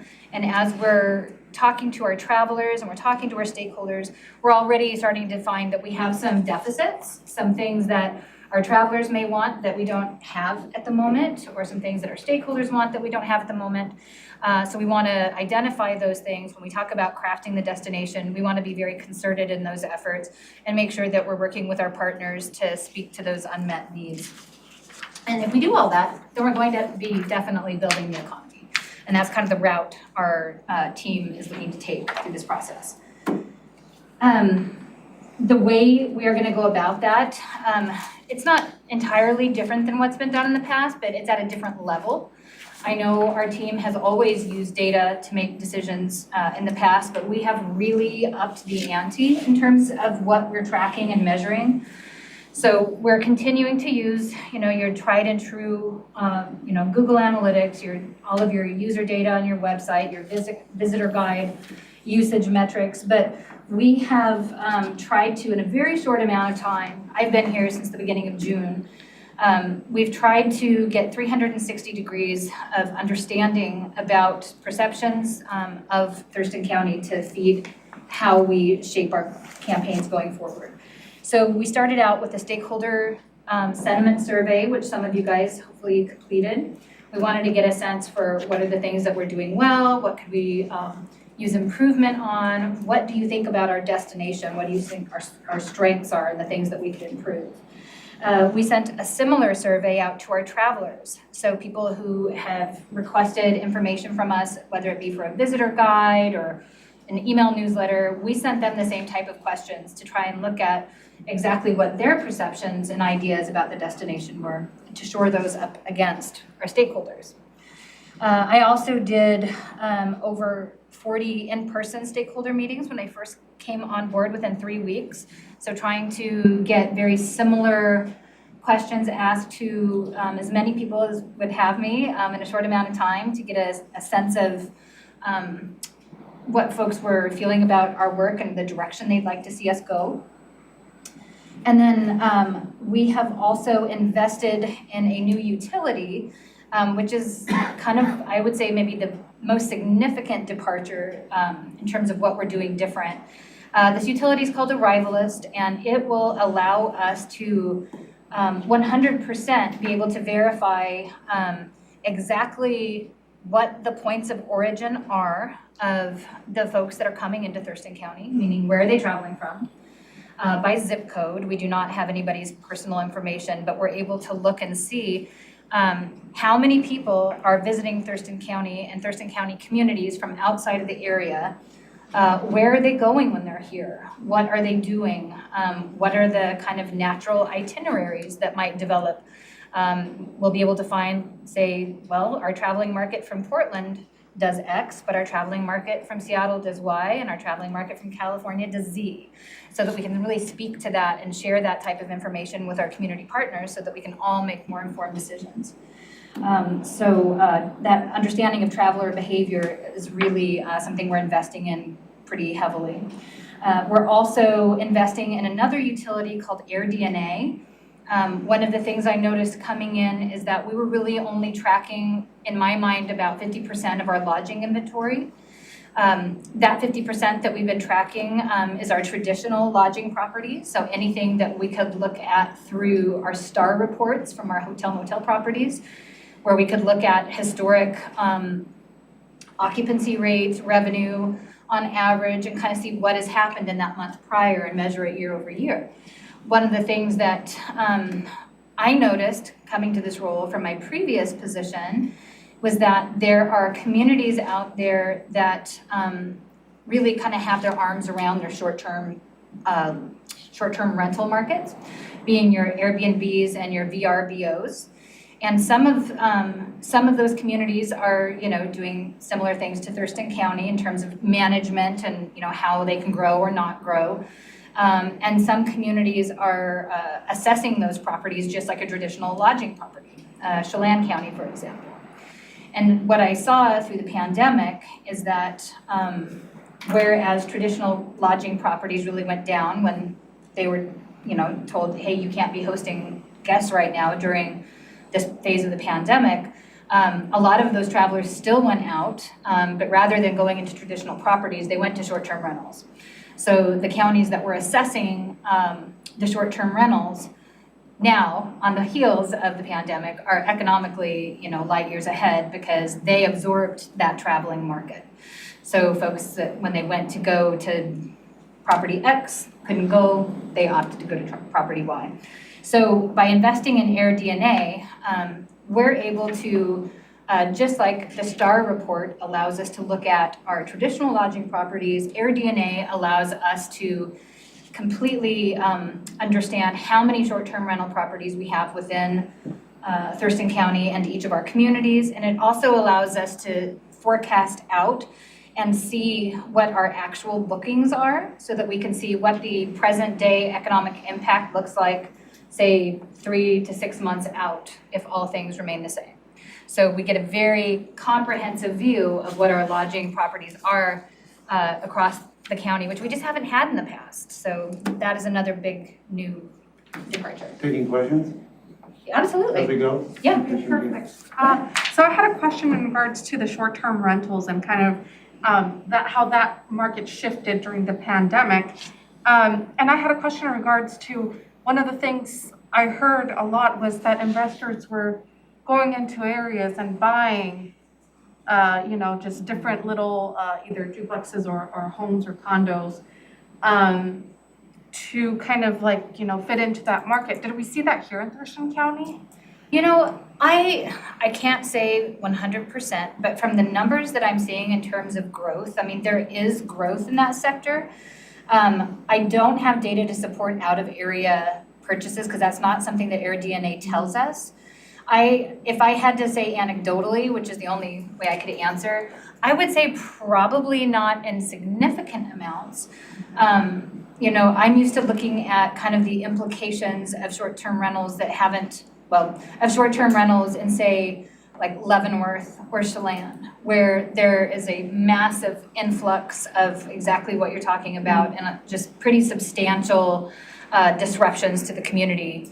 I haven't seen that to that degree here, and I think the reason that they have that so much is because there really is a lot of out-of-town development of those properties, and and their folks aren't understanding kind of this is how our community works, so that they're addressing that in their own way through their own regulatory efforts. But I suspect there isn't a massive amount of that here. I want to follow up on that. Sure. So you're saying with AirDNA, you said, right? Yes, sir. Is that similar to Airbnb? I think they're just branding themselves that way because they're tracking Airbnb and VRBO bookings.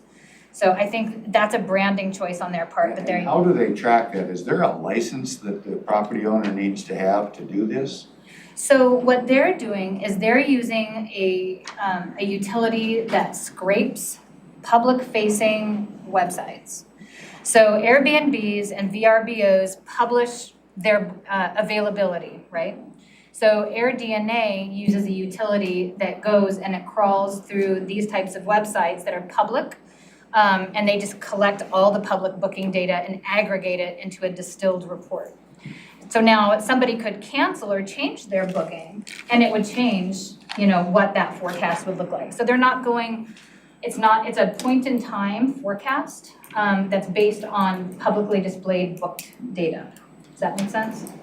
I guess I wasn't aware of it. I was trying to figure out how they keep track of that, through some kind of licensing procedure, or I didn't know. Yeah, I mean, it's How do all. we know to collect the $2 a night or something? What's that? How do we know to collect the $2 a night? How do you? How do we know? Well, you would have to develop policy as a county if that's what you want to do. Well, don't we do something like that, $2 a night? So the county for the stadium and convention center fee collects a $2 a night bed night. It's not the TBA bed night, it's a separate fee. And the Department of Revenue does that. The property owner, it's one of the many taxes that they know they have to pay. Oh, okay. And they pay it to the Department of Revenue. And if we know of a property that we think should be paying and isn't, we would call Department of Revenue and they would follow up. Sorry for interrupting. Oh, no, it's all very new stuff, so I knew we would have lots of questions, but I think it's important for us as an organization because aside from that side of the issue with short-term rentals, one of the things that we heard in our traveler survey and just from conversations I've had is that folks feel a sense of security, through short-term rentals. And we need to understand how do we, like, what does that implication look like looking forward? What is that going to mean for our traditional lodging properties? And be able to anticipate that better, whether it's through development activities at the community level or through messaging or what have you. So we just really are trying to make sure that we are using data at every turn to make sure that we're making decisions that are based on known fact more than, just kind of how we're feeling about things, because that's just not how we're gonna move forward. What does VRBO stand for again? Vacation rental by owner. And this rival listing you talked about, is this one of these things where it's like cell phone data that's tracking people that is sold by third parties? So what Arrivalist does is they don't track anybody's personal data at all. So that's the first thing I want to say. We don't have any sort of information about any individuals at all. But what they do is they track zip codes from location services on phones and DTI, meaning the satellite navigation systems in vehicles. So what we can do is look at, we could look at a day and time. Like I went out to Bucoda and went to Bucoda on Saturday, and it was super fun, and there were lots of people out there. If we wanted to, we could go back and we could look and say exactly how many zip codes did we have there, and oh wow, we had all these people that were coming down from, whatever. And that's based on their cell phone record? Yes, yeah. But And what so about those people that have a Florida cell phone that live here? it nets that out. It does net that out, okay. yeah. It doesn't matter if they know where you are. Well, I've seen that in transit, they use it like to figure out which stops are, which stop is, being used to most frequently, and that stop to this stop, and they can track everyone's getting on off the bus. Yeah, I don't know how, go ahead. It knows where the home base is, so it goes back to past history and is able to pull out that information. So if you have an 802 area code and it's actually California, but you live in Washington, it knows that you live in Washington and it starts the data from there. Yeah. They're smart. So in terms it's, of where you came from originally. Where your phone lives, not the area code, where it Oh. stays. Yeah. My phone tells me once in a while I'm so many miles. Because that associated with the billing. I've never entered that. How do Yes, I know what it's Where, talking where about? it stays, where it physically is. Yeah, so, because that's where the billing. But not the billing address, because like my billing address might not be at my home. I might have a work phone or, Yeah. So it's only where the phone lives. Has nothing to do with billing. Gotcha. so what that is for though, is not so that we can just know things to know things. We want to make sure that as we are being entrusted with these funds, that we're spending those funds advertising in the places where it makes the most sense. And we want to make sure that for our partners who are looking to us to help them get the words out about their events, I can say, hey, Mayor of Bucoda, did you know that, we had your primary out-of-area market was in Texas? So next year, we're going to help you by promoting our social media in Texas, because we know that these folks have a higher propensity for your event. So we can be a lot more strategic in how we support our partners. So hopefully that makes sense. I guess one other thing I'll say about that too is as we get into it and we start really understanding travel patterns, we might say, wow, we've got a whole bunch of folks that are going down to Great Wolf Lodge. And we can see that the folks who are going down to Great Wolf Lodge are also going to Chelsea Oyster Bar, and they're also going to the Hands-On Children's Museum, and then they're going up to the brewery and distillery district. We can start talking to our partners in the community and start developing packages that really make sense and speak to our travelers' preferences. So in terms of crafting the destination, that's gonna really help us with that too. Okay, so the kind of three-step process that we're employing, obviously research, we want good sound information. We are gonna be sending images and messages that speak to travelers based on the interests that they have, that we've learned about, and in the channels that work best for them. And then we're gonna be pushing these plans and itineraries, not just to bring people here to visit for the day, we want them spending the night. And we want them spending more than one night. So part of what we're trying to do is, yes, bring people here, but we want to move them through the county and see how long can we expand that vacation Obviously, yes, our brand is Experience Olympia and beyond. We do know that there is brand recognition with the name Olympia, but that beyond is very important, and we're really committed to trying to get folks moving through all of Thurston County. Okay, so now we'll talk dollars. We're here for budget, but I felt it was important for you to understand the context of what we're talking about. So we're gonna kind of start out looking at our 2021 mid-year budget adjustment proposal. We always put out our initial budget for the year before we kind of know what's gonna happen in the world, and obviously during a pandemic, a whole lot of things changed. So this adjustment reflects all of those needs. So our goals, I'll talk about first. These were set back at this time of the year last year. Folks were at that time just hoping to effectively tread water and not lose ground. So the goals were to remain flat. And the goals are both in terms of our marketing reach and in terms of sales. They weren't trying to grow during the middle of a pandemic when travel restrictions were happening, but they were hoping not to lose ground as well. So that did not change. Our budget adjustment proposal is effectively, again, going to be to have a balanced budget. I'll talk to you a little bit about how we're going to be shifting the kind of line items around, but the ultimate result is a balanced budget. For this year, for 2022, even though we are still in a pandemic, like I said earlier, we are, while still focusing on recovery, we're looking more towards economic development and growth. So we have set goals for ourselves in terms of our marketing reach across the board, a 25% growth pattern. And then for our sales across the board, a 10% growth pattern.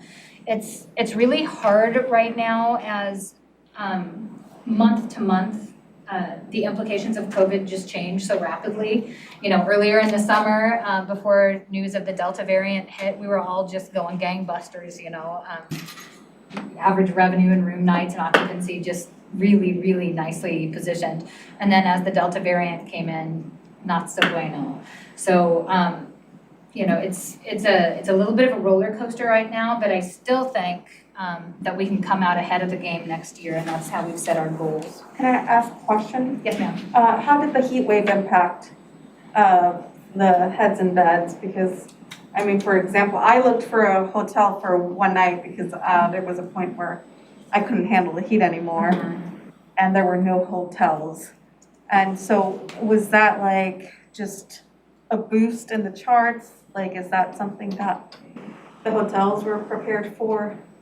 I don't know if I can say hotels were prepared for what, from the implications of the heat wave, because I don't think anybody knew that was going to happen until it was right on your heels. But I do know during that time, rooms were definitely, they were going. Everybody that I know who is not on the west side of the state was coming west. Because even though we were having a big heat wave, everybody else was also having a big heat wave and seeing our area as a cooler place to be compared to, say, central or eastern Washington. And that was during that phase of, our occupancy and room sales were very high. So was it from the heat wave? I think it was definitely impacted. But I also think there was just so much latent demand and people just so ready to be out and seeing friends and family that they haven't seen for a long time, or just getting out of their house and taking a road trip, or getting out of the city, all of the things that we can offer here. I think it was a perfect, in a good way, storm for sales this summer, leading up to, unfortunately, where things kind of took a dip from the very end. So. Okay, so the philosophy that is guiding us this year is, my people, my family, are like cattle ranchers, and we like to say that we like to make hay while the sun's out. And not my immediate family, like my aunts and uncles, cousins' family, grandparents. And that was how I was raised. So when the going is good, we are firing on all cylinders to the point that my staff has smoke coming out their ears. But Kelly can attest to this, yes. We are running just as fast and furiously as we can because we don't know, what the future holds. So we're trying to just get as much done as humanly possible. We talked about the new commitment to research, communication technologies that we're using now for digital messaging. We just have new things available to us. So for example, we have a digital campaign that we'll start deploying this or next week that through Arrivalist, we've identified some of our key markets as being Seattle, Portland, and Spokane. So we are looking at people's social media and or Google affinity profiles. So people who we know love good food, that love outdoor rec. We're sending them very key messages about Thurston County and their points of origin. And then once they get here, as folks travel across the Thurston County line, we're able to, again, if they match those criteria, I can send them these very targeted messages to bring them out to the byway or bring them out to, to whatever tied to table kind of destination we have in terms of culinary, if that's what we're pushing. We also are trying to make sure that that we are using utilities that allow us to be flexible in our messaging. So if things change quickly, it's a lot easier to change something digitally than it is in print. We're still doing print and we're not going to change that, but we're really leaning into technology as much as we can so we can be flexible. Okay, so looking at our 2022 budget, we are again looking at proposing a very balanced budget, and I'm going to go through all of the line items and we can talk about what the changes are between these. Very quickly, before we do that though, I just want to kind of put your minds at ease with how we are evaluating, or I guess how we're allocating our expenditures. We shore up our decisions against the industry standards. So we break it out between sales, marketing, and communications, operations, and personnel. And our ratio is very much in keeping and appropriate for industry standard. Some of the expense categories that have changed notably are in marketing, communications, personnel, operations, sales, sports event sponsorships, FAM tours, and the administration of our TPA program. So in 2021, we in marketing and communications, we allocated or reallocated to just over $672,000, whereas in 2022, we're forecasting just under $600,000. It appears as though we're decreasing this year, but we actually grew so much in what we were doing this year, just getting kind of back to work in terms of promotion. We are doing a new website. We have a new public relations firm. We've got new digital marketing campaign, new research programs. We have a ton of stuff that we're doing this year that really backloaded a ton of expense to make up for what we weren't able to do in the earlier phases of the pandemic. So 2022 is just kind of getting more in keeping with the norm. Our personnel in 2021 was 394, just north of 394,000. We're looking at 2022 going to over 606,000. The reason for that is 2021 started out with 2 people in our office and benefits, and that was for the majority of the year. For half of the year, there was other staff that had left previous to. But this year, we have grown from 2 people to 5 people. So Allie Laris joins us as our Director of Marketing. Melissa just joined us, Melissa Elkins, just a couple weeks ago, and she is our Director of Research and Administration. We honestly thought when we hired her, she would be our office administrator, but she actually comes to us from Destinations Analysts, and she is a marketing research analyst. So don't think we're not taking full advantage of that. So her role has changed since we made this slide. So she's going to bring a lot to our team, as is Allie and everybody. The next slide is our organizational chart, which has since changed since I sent this to you, Robin. On the operations tab, we're up slightly, 2021, just over 111,000. 2022, we're projecting just over 134. We decided in the kind of earlier phase of the pandemic to move from our previous location into an incubator space while we only had 2 staff people. That was always meant to be a temporary placement, and we will be relocating back to our old space here in about a week and a half.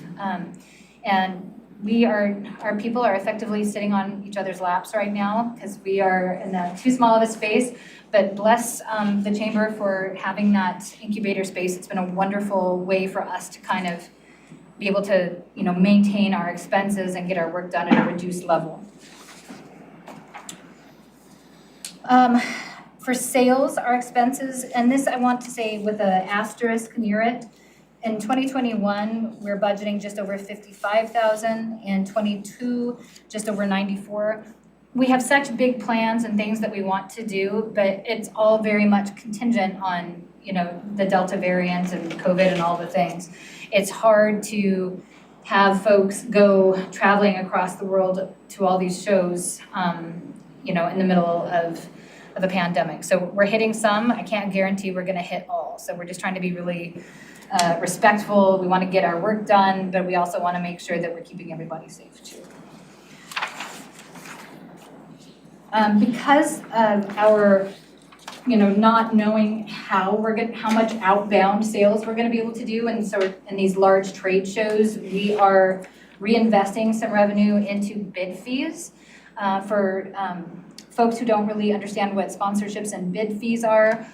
This is something that we can offer to make our area much more competitive. So, for example, let's say Jeff gets a call from a tournament in Spokane or California, what have you. They say, we really want to come to Washington State. We're looking at Thurston County. We're looking at Yakima. We're looking at Pierce County. You guys all have the same similar types or size of amenities, but you guys are all kind of in the same price range. What can you do to motivate us to choose you? And at that point, Jeff can say, well, I have budget that I could pay for your referees. We could get your golf carts. We could get your porta potties, what have you. So we've reallocated additional revenue there so that we can incentivize and strengthen our ability to obtain that business. And we're certainly sponsoring a number of sporting events as well. FAM tours, also known as familiarization tours. We really did not have budget allocated for that in 21 for obvious reasons. It was hard to put things like that together during the earlier phases of the pandemic. We have $2,500 allocated for sales FAM tours right now. And right now, I believe Jeff is working on a virtual FAM tour just because I think folks are feeling a little more comfortable with that. So that's coming around the pike here, not very long from now. And then we have just a slight increase in our TPA administration costs. And I believe that is relating to insurance requirements that push the price point up a little bit. So that is a lot of talk about budget numbers and kind of philosophical change about what we've got going on in our office. Do you have any questions or feedback for us? I thought I had one myself about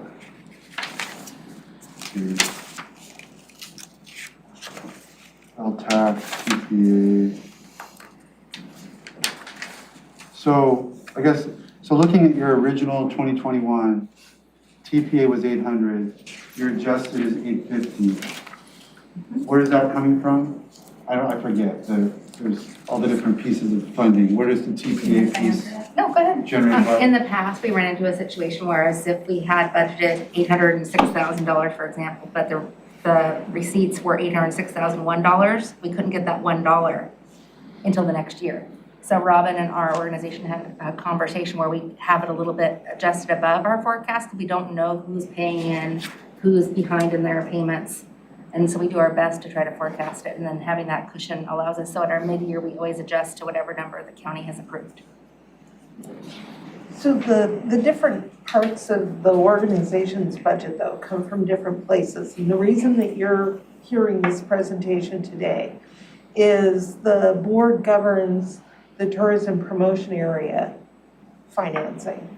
So we bring that money, money comes into the county and then we just pass it straight through. You have an agreement, an interlocal agreement that makes Thurston County the administrator, if you will. You contract with the VCB to administer the fund, and they do that as making it part of this overall VCB budget. But the board is required to approve the TPA budget, which is why you get this complete review. And then in the budget process for the county, I ask you to appropriate sufficient appropriation authority to pass through everything. 1 year we were $1 short. So we try to set it a little high, so if we get more money in than what anybody ever expected, we've got enough capacity to pass it through. Sorry, I didn't realize that. I apologize. Right. First. The LTAC amount that you see on this page, that's the money coming in from the cities.